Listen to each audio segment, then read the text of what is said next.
Hello, former Crusaders, and welcome to our latest episode. My name is Sean Wascrew. With me, as always, is Brian Michaels, and today we're going to be doing a non-spoiler and potentially spoiler if it serves rises us to talk about it of Shazam: Fury of the Gods.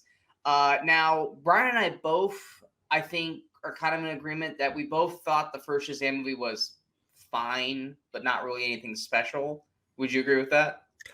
I enjoyed it. Actually, I enjoyed it more on rewatch. I I actually did thought it too. was a lot of fun, but it wasn't anything major. It's kind of like, yeah, I enjoyed that. Yeah, I enjoyed it the second. Or I remember watching it the first time, and once again, I think it was more expectation levels because I love Zachary Levi. I Mhm. know he's going through some stuff on social media and shit right now, but I've been following him since Chuck, so I love the actor. I think he's great. When I heard he was going to be Shazam, I was like, oh yes, awesome. He's hitting that upper echelon.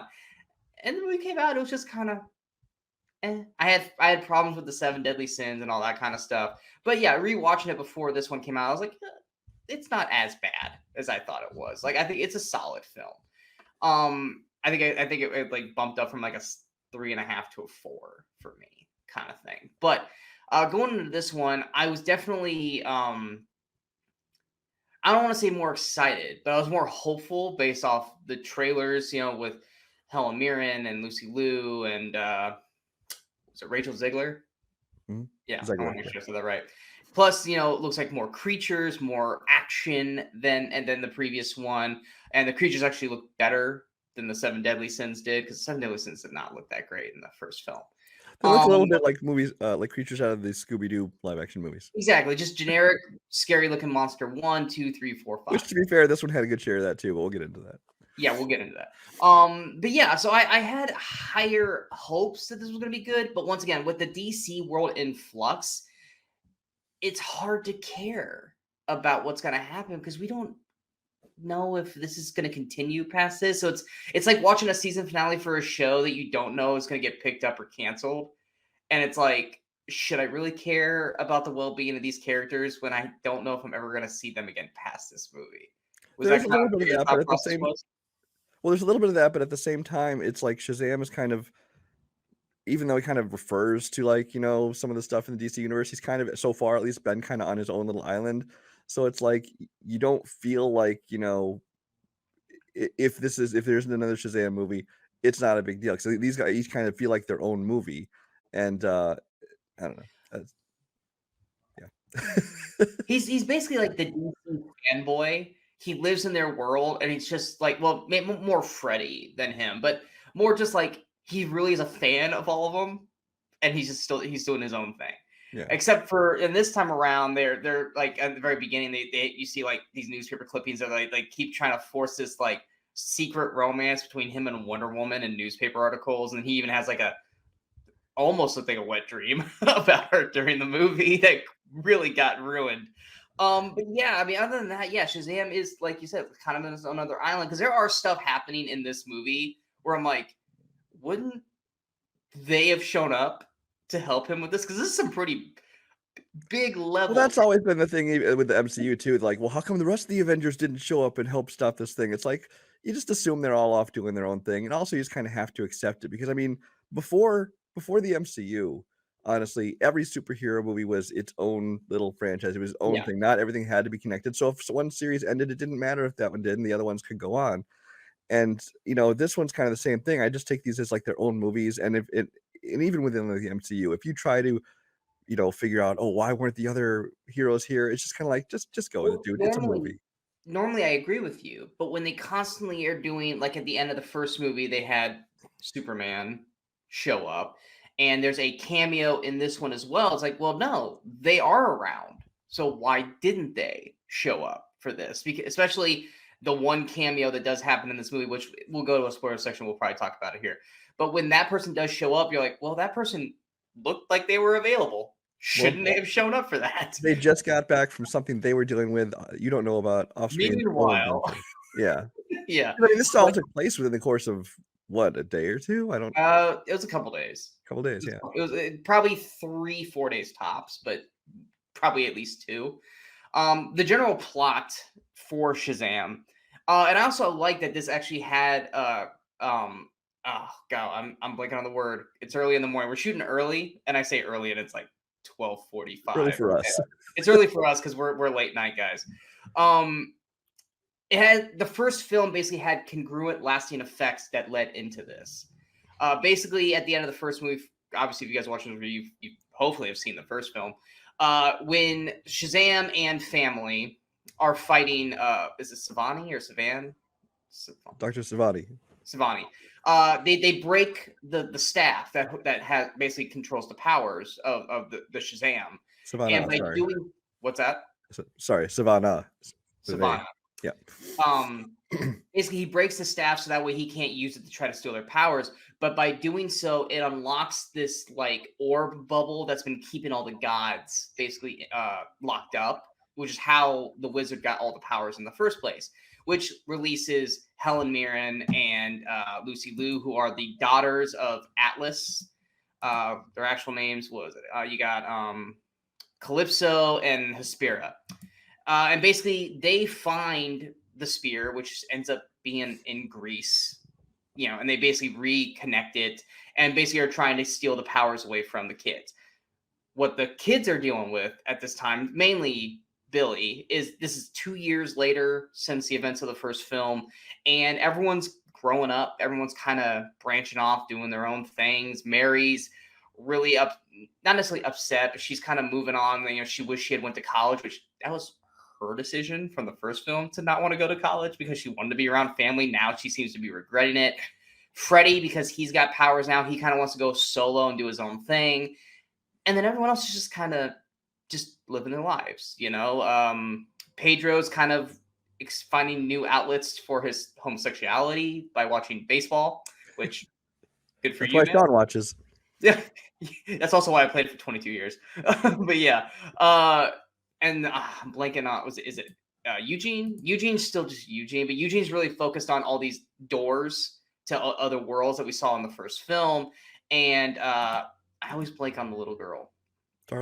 Darla, thank you. Darla is just being Darla, really. Darla's probably the one character that has not changed from the first film. But Billy's having these issues because obviously flashbacks to the first film, abandonment issues, and he feels like the family is breaking away and he's losing everybody. And so he's basically being very kind of clingy and needy and trying to keep everyone together in a way while they're basically like, dude, back off kind of thing. So that's kind of what's going on with them. And then, of course, the daughters show up and chaos ensues and goes from there. What were your general thoughts, non-spoiler general thoughts of the film? I actually enjoyed this one more than the first one. And I did enjoy the first one. I would say I had definitely positive review of the first one. But this one I just thought, like a lot of sequels, I think it goes more epic. It goes a little bit darker, which a lot of sequels tend to do. But honestly, I think everything worked for me. I mean, it's like I love that they kept the whole family aspect going. That's kind of been the like when it went into the first movie, I expected it to be like big, but with superpowers, which is kind of what it was marketed as. It was like, but that was really only like a small portion of the movie, and a lot more was about the theme of family, and you're not necessarily your birth family, but the family you form. And I loved that kind of continued on through this movie. I thought that the action pieces and stuff were very well done. I love the look of the dragon. A lot of the other creatures, you see some of them in the trailers and stuff. It gets a little bit Scooby-Doo-ish on some of those, but I actually like that. But I thought the action, while the third act did kind of go on for a long time, I mean, it was, like I said, it was more epic being a sequel, and I thought that was well done. I love the addition of Rachel Zegler. When she first showed up in the movie, and she's at school with Freddie, and I wish they had kept her like that longer before showing, her. Yeah, they did jump to that really quick. I really liked her character. I liked her interactions with Freddie, and then but once they went into, I mean, you see in the trailers and stuff that she's one of the sisters with powers. She's what, Anathea? Yeah, Anthea. But once she became, I still enjoyed her character. I just would have liked to have seen her a little bit more with that. I like that they changed up the suits. The first movie I just rewatched before I watched this one, the puffy fake muscle suits were cartoonishly large and they looked kind of silly. to make everybody look all muscle bound. It looked like the kind you like just buy at the store for Halloween, like Especially Pedro. yeah. It's like I'm like, dude, no. But But all of they them, are more at least toned all the male down. ones were cartoonishly large. This one, they still look, muscly, but they're definitely toned down. It's not so cartoonish. They also changed up the lightning symbol, so it's not like a light up plastic sheet there. It's like it looks more like metallic and looks kind of cool. There was something else I was going to mention. That is the one thing I wonder how they explain that, because clearly it's not a suit that they can change, so it just changed on its own apparently. Yeah. Thing. I think the only thing that bothers me, it bothered me a little bit about the first movie too, and I wouldn't even call it a fault. It's not something that made me like the movie less. Just it's something about this character. It's a problem I've always had with Superman as well, is that I feel like the characters themselves, not because of the movie, just because of the way the characters were invented, they're just so overpowered. It's like so unimaginative to just be like, oh, they have everything. They have super speed and invulnerability, and they can fly, and they can shoot lightning out of their fingers, and they can. It's like you give them every power. It's kind of boring, especially, and then you compound that by giving every kid basically gets to have those powers, and it's like, okay, well now it's like, what's special about them? It would have. I thought that they were going to do that when it happened in the first movie, because obviously it's the 5 powers of the gods, and I figured that maybe like each one of them would have. That's what it seemed like. One was going to have speed, But one was then going they to have all height, had it. Yeah. but then they all have everything though. Yeah. Yeah, that definitely would have added a more of a power dynamic. Now Shazam himself, he has all of them because he's the main one. But like Darla maybe has the super speed, Pedro has the super strength, Freddy's got the lightning, and Mary, because she is the smart one, she's got the wisdom kind of thing. Like that would have made more sense had they done it that way. So that way they all just didn't, because how in a sense, how is Billy stronger than Mary? How is Billy stronger than Freddy? They're not. He's the main one because the movie says so. But well, that's literally, it's only they because have the movie same said so. power Because set. the previous champion chose him, it made him the new Shazam, and so he has the powers. And then he let everybody grab onto the staff, and they get all the powers. It's like, well, how come now suddenly they can share it? It's like people bash Thor when he gave all the kids the powers, but this is the same thing, honestly. No, it's so not. I'm gonna push back on that. Well, Because no, how is it? How do things? He uses the object and imbues his powers on everybody, just like he gives the powers to all of his siblings. Because at least this was their family, and it was like 5 people. It wasn't like 30 kids just using a teddy bear like Milner. Well, they also all didn't get like the full strength and power of Thor. They just got Thor-ish powers. But anyway, that was like one of the things I really disliked about Thor: Love and Thunder was that scene. But I can understand your. Again, that's not even a criticism of the movie. That's a criticism of the character as he was created. Yeah, literally, I think the only thing, and the wizard explains this later in the film, is it's more Billy's heart that makes him the champion over the others, kind of thing. But in a sense, you take that away. I don't think Mary doesn't have the heart. I think Mary's probably just as equally on the same level, if not smarter. She's maybe not as gutsy or stupid in terms of doing brave shit as Billy is, but Mary is right there with Bill, or Mary's right there with Billy in terms of level of everything else. So what was your overall score for it? I gave it 4 stars out of 5. Okay, so 8 out of 10. Yeah. So and the first movie was dark as well. I mean, they had some very dark. Like there's a few times watching the first movie. The first time I watched it, obviously watching it the other night, I knew what was coming. But there was parts where I was like, wow, they're really going like with almost like an R rating type of violence without blood, which really irked me about the first film. This movie is still is darker in a way, still void of blood, but at least in this, they do things that make it so you potentially wouldn't see the blood. Whereas like in the first movie, like one of Deadly Sins like bites off a dude's head and there's no blood whatsoever. We're basically in like uncharted territory where you slit a throat and nothing happens. Yeah, but, it's not the Uncharted. Yeah, there is some deaths in this that are really brutally unnecessary. Like that one girl, like the girl I'm talking about, with the scorpion. Oh yeah. I was just like, because they kept focusing on her, and this isn't a spoiler, guys, because you don't know who the hell we're talking about. And I was just like, and that what happened to her? I'm like, damn, like they didn't have to do that to her. Well, Like, I mean, this overall kind of had a darker tone to it, it but then did. once it started going, I mean, there were things like there's one scene involving a teacher where I was like, whoa, okay, we're going Yes. there. Yes, the teacher scene. I was like, wow, okay. Like, you didn't have to do that, man. I was waiting for a rescue, like, nope. I was literally waiting for somebody like Billy or someone. But nope, fuck you. That's it. But yeah, no, it definitely has a lot of darker undertones. I think the cast all have grown into their characters. I think they all do a better job. Freddy to me still kind of comes off as like uber annoying in a way. Because A little bit, but I think he's supposed to. I think that's his character. he is, but it's one of those things like in the first movie, he was jealous and kind of like just being this like with the powers. And then now he's become the powers, and now he's still being that kind of thorn in everyone's side by like wanting to do his own thing. And it's like, haven't you kind of learned by now that it's all Well, now now he's become kind of that it's kid more who was always picked on, who now has some power, and so now he's like, I'm going to show everybody. and he's hit that age where he's hot ladies. So he's literally trying to go out and like make himself look like sexy man kind of thing. Yeah. I mean, he's using Adam Brody's body. But Lucy Liu, Helen Mirren, and Rachel Zegler, I think all do a fine job as the daughters of Atlas. I almost said Athena. That's wrong. Atlas. The problem that I have, and it's not a problem, it's more nitpicky for me, is that you can, and it could be just because we've seen so many superhero movies now.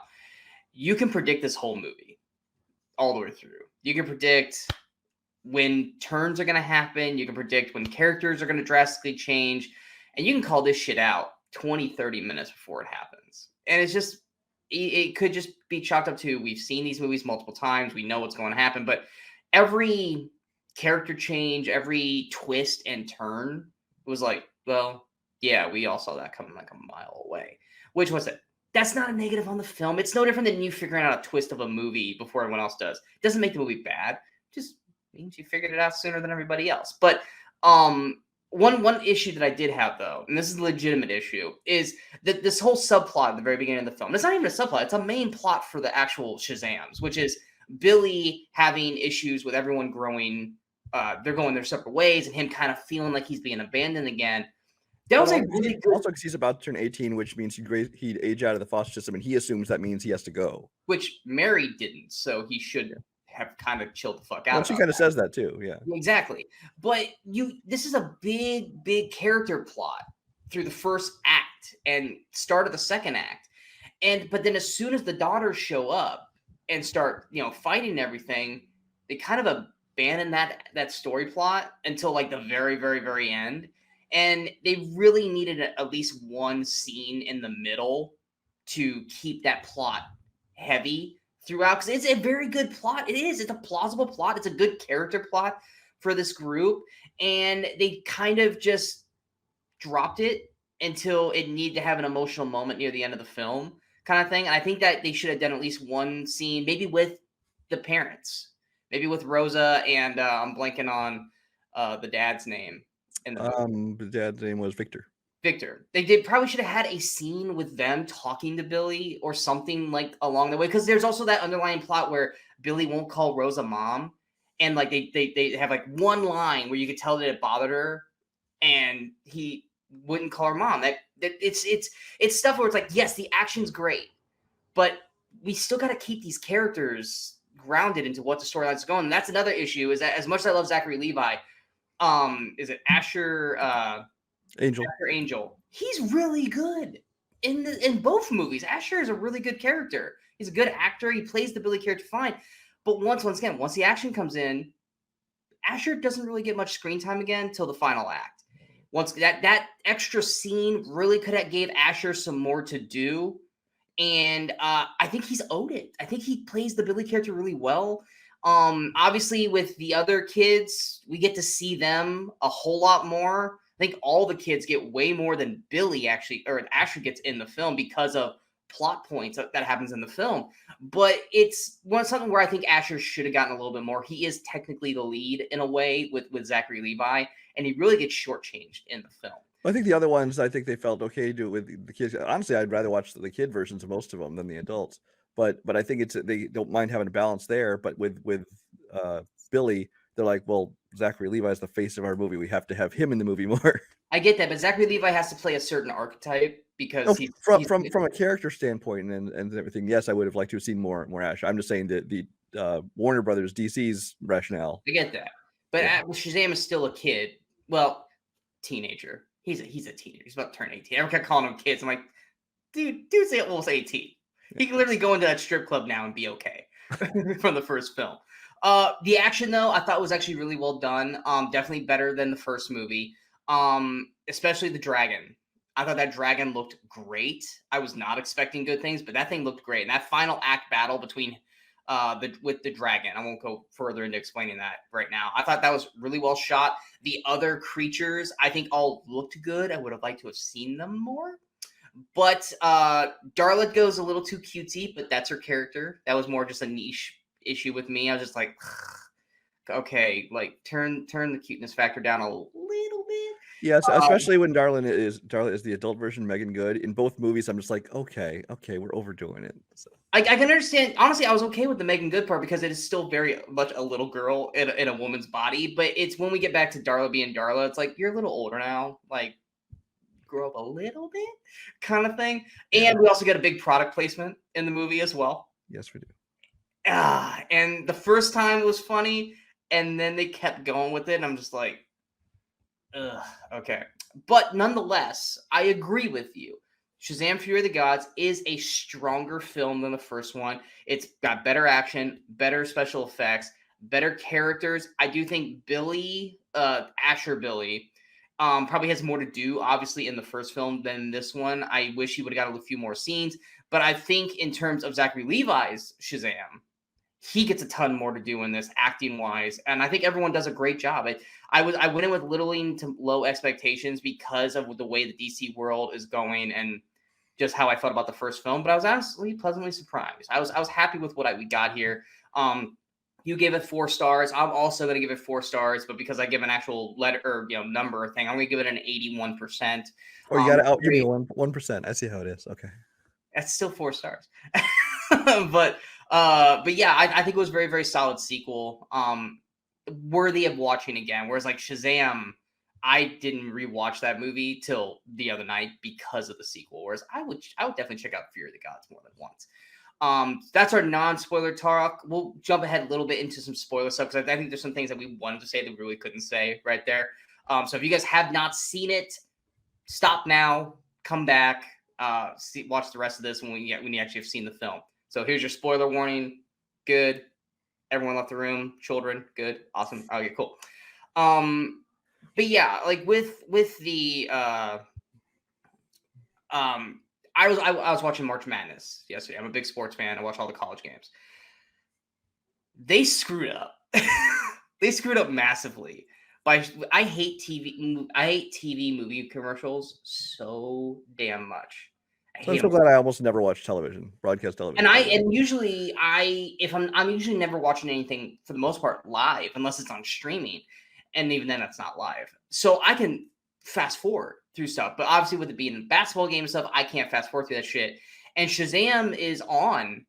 They pop up a TV trailer, and I was trying not to pay attention, but it was one of those things where it's like I'm doing my own thing, and then I looked up, at literally the wrong moment, and boom, there's Wonder Woman, and I'm like, why the fuck would you give that away?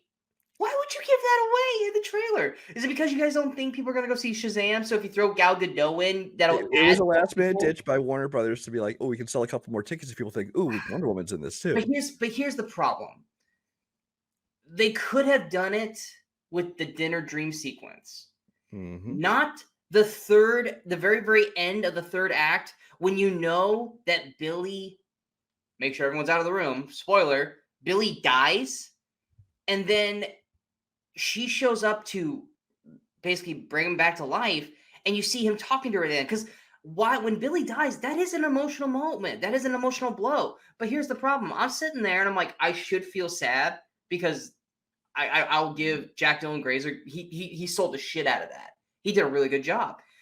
But then I was like, wait, Wonder Woman's still got to show up because I saw the TV commercial and she is talking to Shazam in said commercial. And it's like, so he's not going to fucking die then.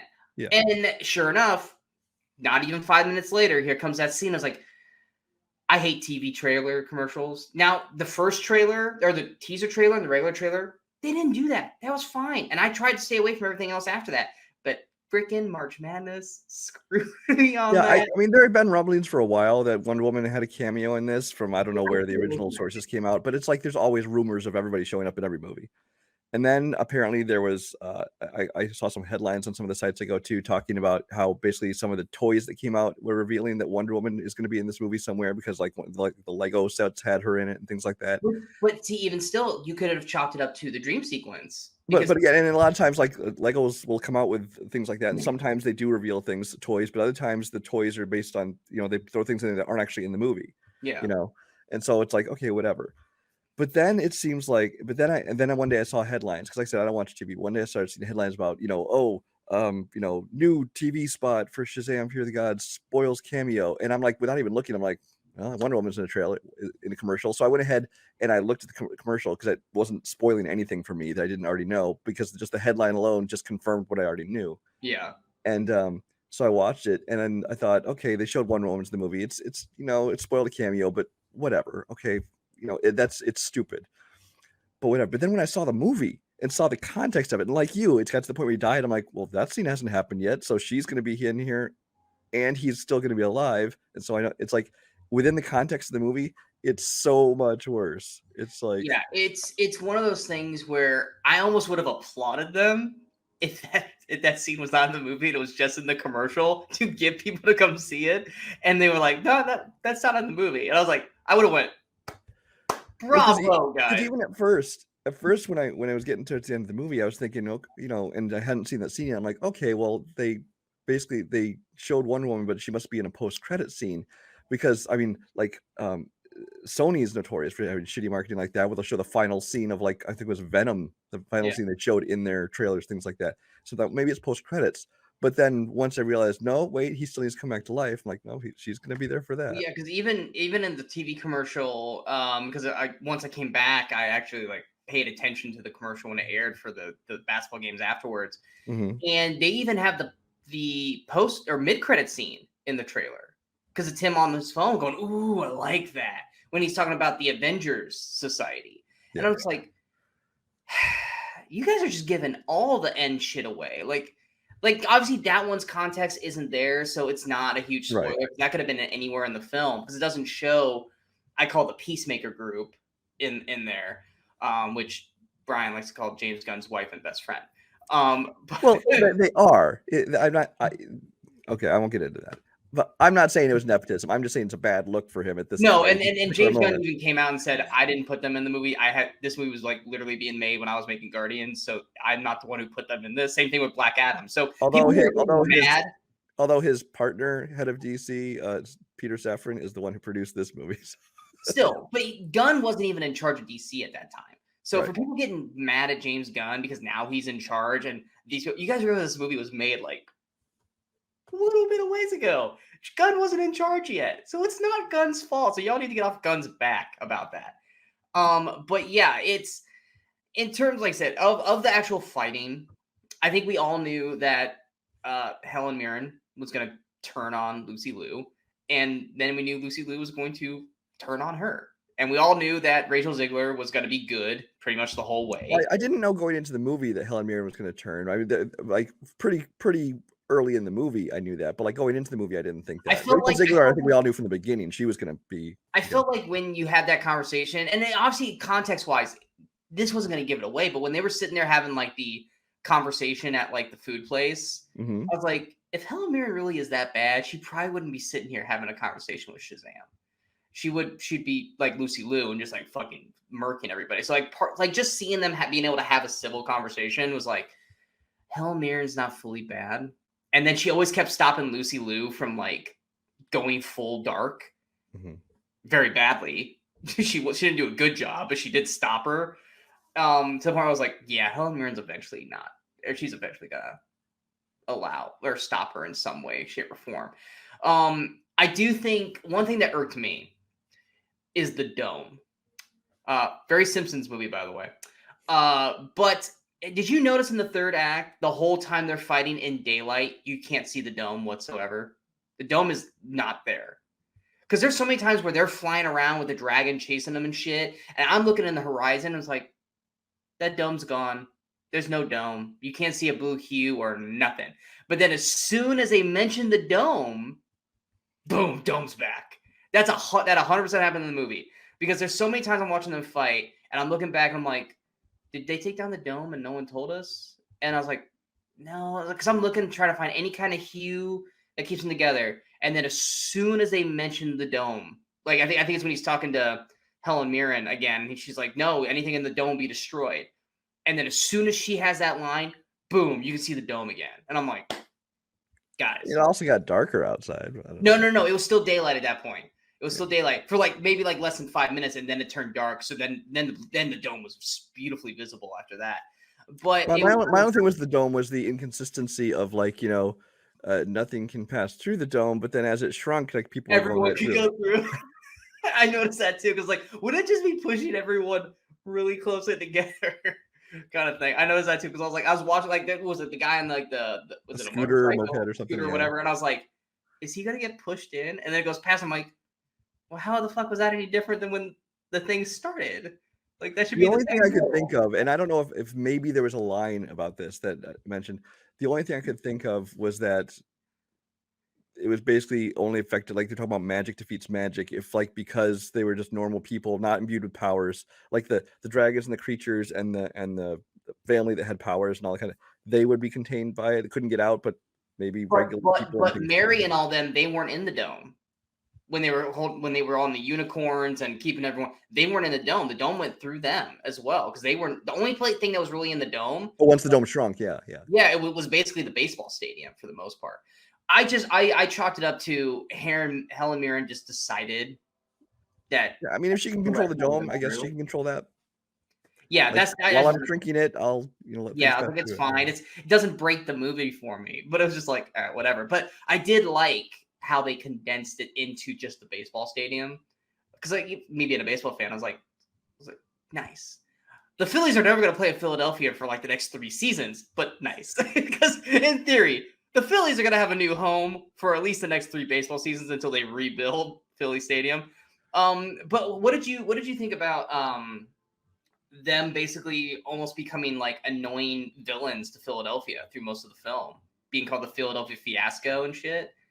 Where they were not looked at as heroes; they were looked at as almost like the Always Sunny group. I think there's a lot of movies, especially a lot of sequels, where the heroes are they look at as are they really the villains of this? And they're causing all this destruction, or just their presence here is inviting things to come here that are causing destruction, so they're bad for us.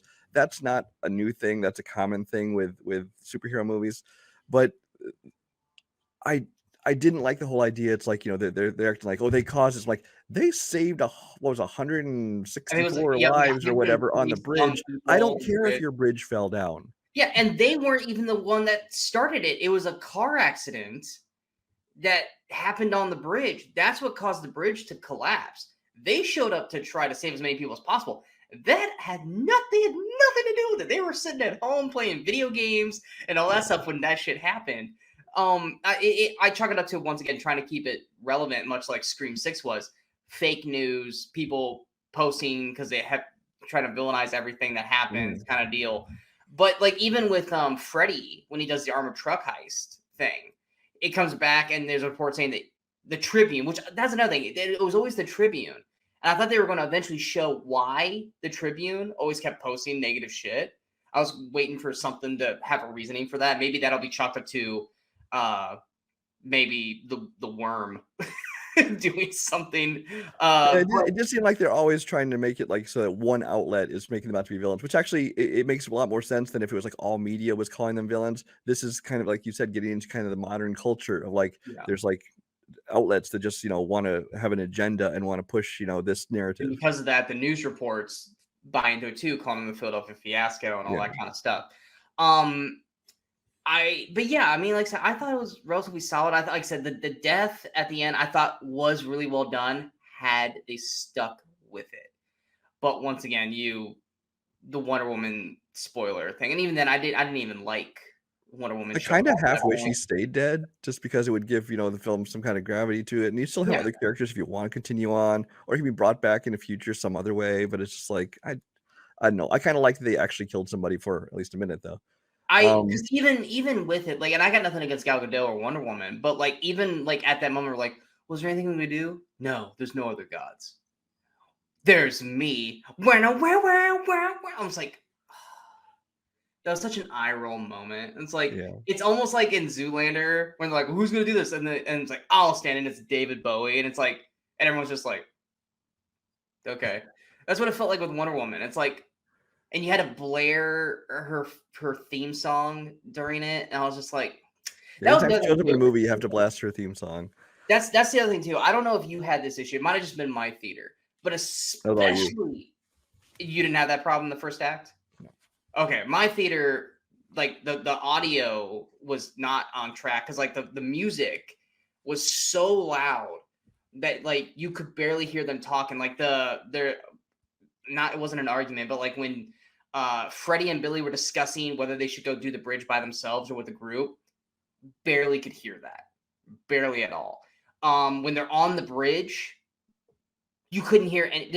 I can't remember. There was a joke where it looked like Freddie was talking to two hot girls and Billy was trying to save an old person, and he says something, and Billy's like, "What?" I don't know. I don't know what the joke was because we couldn't hear it over the music. There's a callback to it later. He refers to himself as was it Captain Every Power or whatever, Yeah. and he says that's my sidekick Captain Every Power Jr. And that's why later on in the Okay. movie he I refers heard back that. to it. Yeah, at the end of the movie, I thought he was just pumping Freddie up, but I was like, that's weird. But yeah, no, I couldn't hear that joke because the music was so loud. But then for some reason, it was still loud throughout, especially at the credits. God, the credits were blowing my eardrums out. But yeah, it was the whole first act. You could not hear the dialogue if there was music playing. But yeah, like none of those. Like I said, we liked the movie. We thought it's better than Ant-Man. I know that It's definitely better than Quantumania. It's actually I think my number 3 or 4 film of the year so it's far. my number 3 right now too. It could very well stay in the top 20 for the year. It's not. I doubt it will be top 10. If it does, we've had a weak year. But I'm just happy because like we had a very weak top list of movies until March hit, and now we're getting a ton of them. I still have Dungeons and Dragons and John Wick coming. We literally said that. It was like at the end of I think it was Cocaine Bear.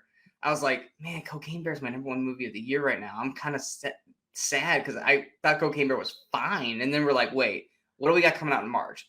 We got Scream. We've got this. We've got Creed. We've got 65. We got all this stuff coming. We'll be fine. And so far, we've been fine. And but yeah, we hope you guys enjoy this non-spoiler and two more things. Sorry to cut you off. Sorry for the false ending there. Yeah.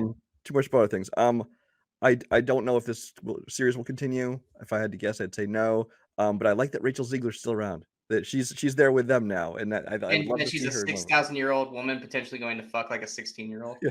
Why do our boys have a thing for older women? That was a good line. Or they're kissing, like this seems really inappropriate now. That was a good line, and I also wonder if he got superpowers too because he raised his hand when they go, "Who wants superpowers back?" And he was like, "I do." I actually would have loved to have seen if he actually. I wanted to see Cooper, or Victor and Rosa. Yeah, I would. Yeah, especially. But did he get the battle wagon at least though? Especially Rosa, because and then the other thing, there's actually 2 more things. First of all, I like that Djimon Hounsou had a lot more to do in this movie. I love Djimon Hounsou as an actor. I think he's great in everything he does. I think him and Freddie worked really well together in the movie. But he worked really well with Freddie. I loved his role in this. I loved seeing him show up in the dream sequence. Yes, that was good. That was a good one. I can see why I didn't use that for the marketing, because the whole point of the marketing was to add more tickets in, and if they would have only been able to show like the back shots of her, because the only front shot of her with the face was not her face. And supposedly it was the director David Gordon Green had nothing to do with that marketing, by the way. Like apparently he has say in the trailers, but he has say in TV spots. And even the day he found out that stuff was out, he was tweeting, there's spoilers out there in the marketing. Don't watch TV. Stay off social media because they're spoiling stuff they shouldn't be spoiling. So that was kind of stupid. But I did like that dream sequence, the way they brought the wizard in on that. And I also liked his new look at the end when he came back. It's like When he finally basically shaved looked off like the a beard pimp. and stuff. Yeah, he looked like a fucking pimp. And lastly, the unicorns. Oh So yeah, the unicorns. The taste the rainbow. so earlier in the movie, you know, she had been drawing pictures of what unicorns attacking Genghis Khan. Genghis Khan, this was. And then she had this obsession with Skittles, which is just product placement. Like, okay, whatever. But then as soon as they talk about, you know, oh, they need this other, we need the most powerful creature of all, and somebody says unicorns, I'm like, oh, here we go. And especially once they talked about, you know, oh, they like things that are sweet like ambrosia, and she goes, oh, I know what to do. I'm like, okay, Skittles are coming back again. And I honestly didn't. I thought she was talking about honey because he said honey, and I was like, oh oh, no! they're So gonna get some honey. as soon as they said, you know, it's sweet, and she goes, "Ooh, I know what to do." I'm like, okay, it's Skittles, and I was kind of rolling my eyes at that point. I'm like, God damn it, they're gonna bring unicorns and Skittles and all this stuff. I actually liked the way it was done. I thought the unicorns looked cool. I liked watching them impale creatures like it was Yeah. Cabin in the Woods all over It was again. more the taste the rainbow motherfuckers line. That I was see like, that one when she yelled "Taste the Rainbow," I laughed. I thought that was funny when she said "Taste the Rainbow." But then when she repeated it, when "Taste the Rainbow, mother," I'm like, that didn't fit the character at all because she's the one that, like, doesn't want to say dirty words and things like that. it didn't fit the character, and then you couldn't even go full blown with it. You went If you had it in that same scene, like, you know, Freddie or one of the other kids like yelled that, I would like totally buy it. Eugene could have said that Yeah. because he's the gamer and Yeah. he would cuss. That would fit perfectly. But it was her saying it and then basically going die hard, live for your die hard, where he couldn't say yippee-ki-yay, motherfucker. Yeah. It's like, don't. If you're gonna do it, then do it. Don't fucking bleep it. I actually thought it was amusing. I just didn't believe it for the character. Yeah, but no, I thought the unicorns and everyone looked fine. I liked the design of them. The ones that looked like Scooby Doo characters were like, what was it? They looked like shriekers or like There's like that, the ones flying around, and like the Cyclops character. They looked like things out of Monsters Unleashed, the second Scooby Doo movie. But it was still, it didn't take me out of the movie. No, They were a little more cartoonish than say the dragon, who just actually wanted more. Cool as hell. I wanted more of them because I wanted to see where they were going to go with it, but they were just kind of the thing. They were like, when all of them popped up, I was like, well, shit, what are they going to do with that? And I was like, oh no, it's almost like oh god, pitch meeting. And we're like, oh man, that seems impossible. Then the fight, actually, no, barely an inconvenience. Super easy, barely an inconvenience. Yeah, this is like, yeah, they chased him out of town. Okay, cool. Yeah, but that's all I had to add. So. Okay. So we hope you guys enjoyed this non-spoiler and spoiler review of Shazam! Fury of the Gods. Feel free to like, subscribe, comment. What were your thoughts on the movie? What did you like, dislike? I would say for spoiler purposes, because this is a non-spoiler review, please don't spoil anything in the comments. Just do what we did. Talk around it and go from there. But coming up next, we've got Cinemasochism. We've got Weekly Crusaders. In terms of movies, I don't think we got anything else coming out this week. Next week, we've got John Wick, which I've been hearing incredibly good things about. I mean, it's almost a damn near 3-hour movie, so it better be. We got John Wick. Apple TV's Tetris also comes out. I may check that out because I like Taron Egerton, but I don't know if that was going to be good or not. And I don't think there's anything else for next week, is there? Not that I am aware of. There's a movie called A Good Person. Well, that might have been delayed, with a Florence Pugh and Morgan Freeman. I think that got pushed to the first week of April. Okay, because that was originally, I have it on my calendar. It was scheduled for March 24th, but I just saw a trailer drop like yesterday, so I think it's in April now. Other than that, I don't have anything for next week. Yeah, but anyway, we hope you guys enjoyed this episode. Like I said, we're the Movie Crusaders. I'm Sean Waskruk. That is Brian Michaels. And until next time, in case we don't see you, go watch some movies. Go have some fun.